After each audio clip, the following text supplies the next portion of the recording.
どうして俺がこんな目に。くそくそ、あいつと出会ってなければ俺はまっとうに生きれたのに、全部あいつのせいだ。くそ。これまでにない怒りで震えながら歩き続けていた亮は、気がつくと見知らぬ建物の前に立っていた。あれ、ここはどこだ？こんなとこあったっけな。ちょっと入ってみるか。ようこそハオス・デ・アリーベ。あなたは何なんだ？私はここの占い師でございますさあどうぞこちらにおかけください。黒いマントに覆われ、鼻から下しか見えず、少し怪しい様子の占い師に亮は警戒していた。亮は恐る恐る言われるままに椅子に腰掛けた。私にはわかります。あなたはどこか過去に対してものすごい執着があるように見えますが、何かあったのでしょうか？なんでわかるんだ？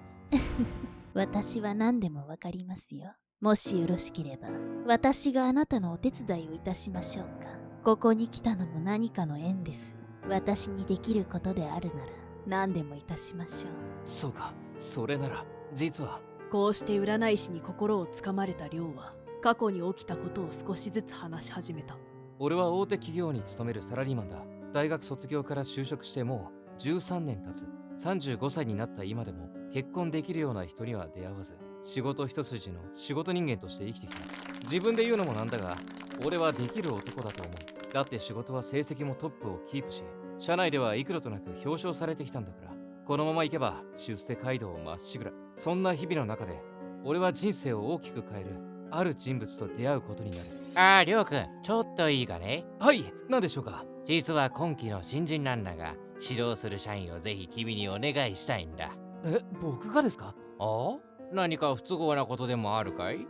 いや、僕なんかでいいのかなって思って。何言ってんだ。君の成績が素晴らしいからお願いしてるんじゃないか。じゃあ頼むよ。わかりました。正直言って俺は自分以外のやつには興味がなかった。だって他人の心配をしている暇があるなら自分のことに時間を費やしたいからだ。俺がここまで仕事ができるようになったのも並大抵の努力じゃない。他の人の何十倍も努力を重ねてきた結果なんだ。でも部長からの指示に逆らうことはできなかったと。ああ、そうだ。それから俺は部下の坂口を指導することになった。おや、その様子だとどうやらその坂口という人物があなたの人生を変えたという方でしょうか？そうだよ。坂口は気さくで人懐っこく、周りともすぐに打ち解けられるようなやつだった。大学卒業したての若者でもあったからか、周りからは可愛がられていた。早速俺は坂口に数ヶ月かけて仕事のレクチャーをしていき、その甲斐もあって奴は一人で仕事ができるまでになっていた。坂口、それじゃあこの案件はお前に任せるな。何か分かんないことあれば俺に聞けよ。はい、わかりました。先輩はすごいですよね。なんだ急に。僕の面倒見ながら自分の仕事も抜かりなく片付けて、いつ休んでるんすか？いつって、そりゃ仕事終わって家に帰れば休めるだろ。何言ってんだまったく。本当ですか？先輩最近疲れてるように見えてたので、もう少し休んだ方がいいかなって思ってたんです。すいません。そんな疲れてるように見えるか？でもありがとう。ちゃんと休むから安心しろ。時々坂口は俺の体調のことを気にかけてくれることがあった。でもあれも今思えば事の始まりを意味してたんだ。その時は素直に心配してくれてると勘違いしていた俺は部長に頼んで有給を取得した。それから数日後、有給明けの出勤日に事件は起きたんだ。あれない。ここにもない。あれ、先輩どうかしたんですか？ああ、坂口。いや、俺の担当してた案件のファイルが見当たらなくてな。青いファイルなんだが、お前知らないよな。青いファイル。あのファイルですね。それならもうとっくに終わってますよ。は？終わってるって、お前何言ってんだ？あれ、部長から聞いてませんか？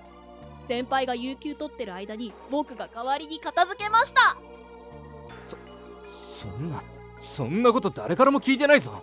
なんでお前俺に言わないんだ？お前は上司の俺の仕事を横取りしたんだぞ。嫌だな先輩、人聞きの悪い。確かに僕は先輩が疲れてそうだったんで休んだらどうですかって言いましたよ。でもこんな仕事人間の人がわざわざ有給取ってまで本当に休むなんて思わないじゃないですか。今回はうまーく流れてくれただけで、僕は何もしてないんで。開いた口が塞がらないとはこういうことを言うんだと思った。実はこれまでも坂口は俺の仕事を取る癖があったんだ。今までは部長経由で知らされてきたんだが、今回は違った。明らかに坂口がそう仕向けたってことがあいつの表情や話し方で確信できたんだ。思えばその時からだった。俺の成績が下がり始めて、あいつの成績がぐんぐん伸びていったんだ。最初はあいつも努力してんだなって、そんな風に思ってたけど、実際は俺が書いた企画書をいいとこ取りしてただけだったんだ。その坂口という男は何も努力してなかったと。ああ、そうだよ。あんなやつもともと努力という言葉すら知らないんだ。だから俺は思ったんだ。あいつさえいなければ俺の成績は間違いなくトップをキープしてたと。あいつさえいなければもっと思い通りの人生を歩めてたって。誰でもそう思うでしょうね。だろ？だからもうこれで終わりにしちゃったんだよ。この男、完全に壊れてしまっている。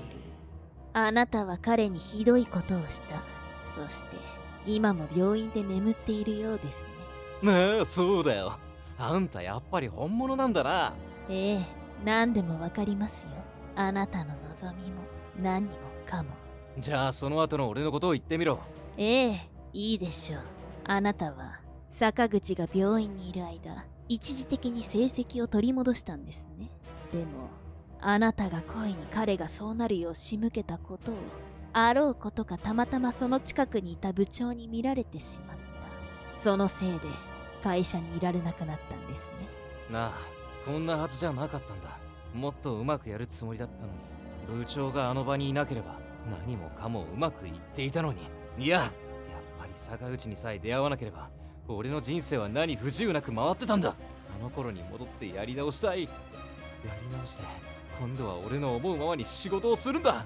あなたの望みは過去に戻ってやり直したいということですね。そうだ、まさにその通りだ。あんた何でもしてくれるって言ったよな。俺を過去に戻してくれ。あいつと坂口と会う前の俺に戻してくれ。それをしたらどうなるのか、こいつはみじんも考えていないな。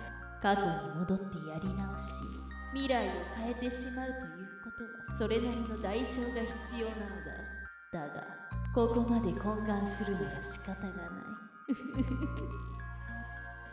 Haus der Liebe。 いいでしょう。では少々お待ちくださいね。占い師はそう言うと小さな箱を取り出し亮に渡した。その箱の中身はシンプルな腕時計だった。一目見て心を奪われた亮は何かに取りつかれたようにその腕時計を凝視した。腕時計？はい、そうです。あなたのこれまでのお話を聞かせていただき、見立てさせていただいた結果、あなたにはこの腕時計が必要だと出ました。この腕時計はあなただけのもの。今のあなたにふさわしいアイテムなのですよ。これが俺にふさわしいだって？一体どういうことだ？過去に戻ってやり直したいとおっしゃいましたね。この腕時計をつければ、その瞬間からあなたの望む過去へと戻ることができるのです。ただ、これには条件があります。条件だと？それは、この腕時計は肌身離さず身につけること。これさえ守っていただければ、あなたは自分の思い通りの人生を歩めますよ。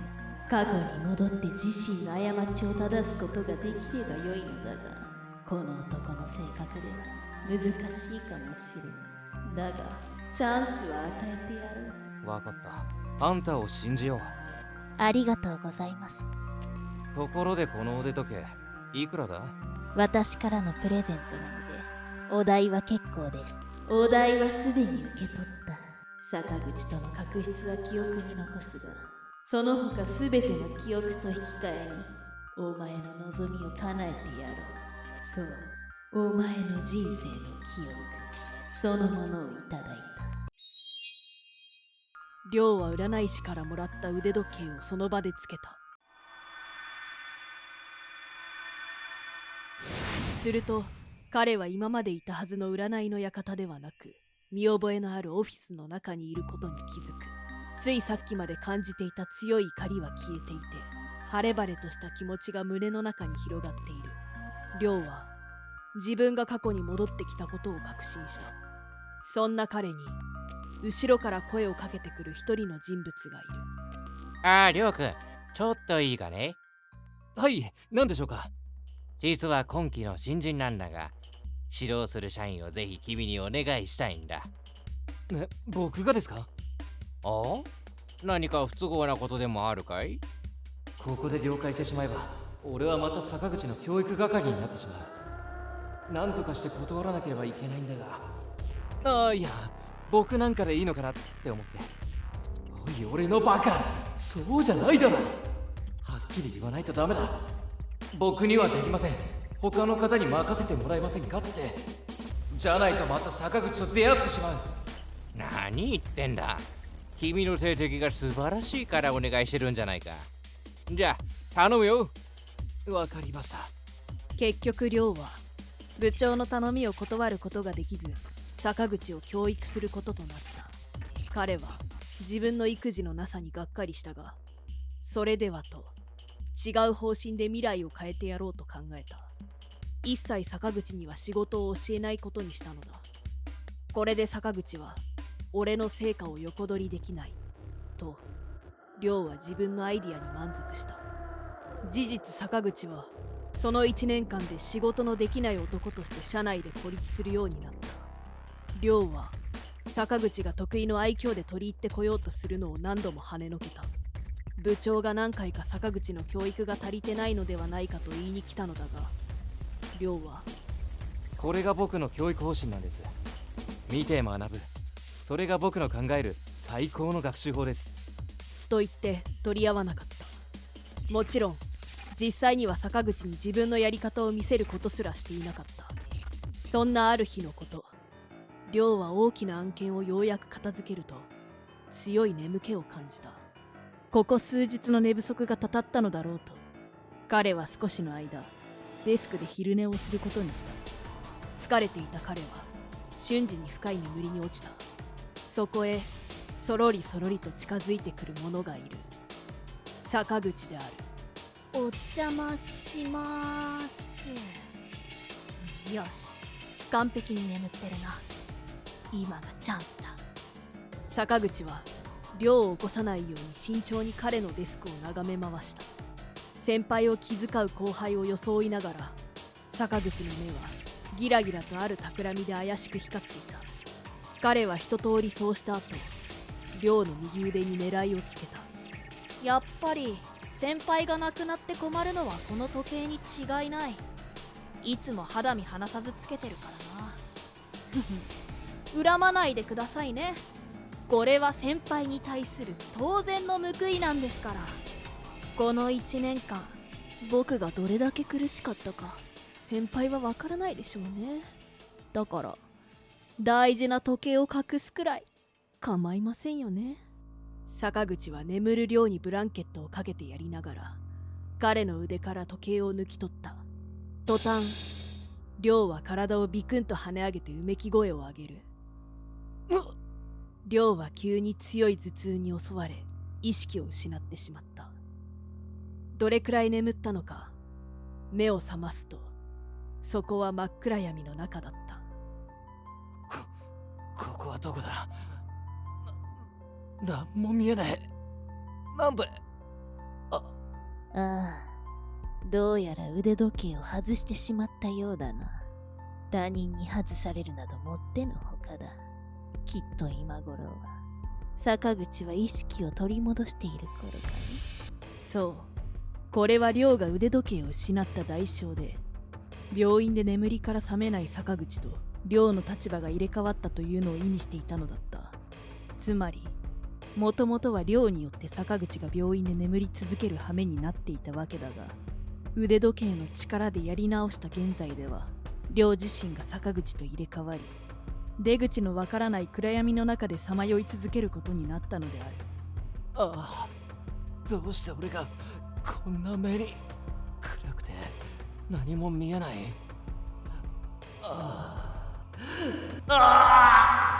亮、お前は自分の不幸のすべてを人のせいにしたから、このような結末を迎えたのだ。やり直したチャンスで良い未来にも変えられたのに、傷つけた相手を救うどころか、自分が成功することしか頭になかった。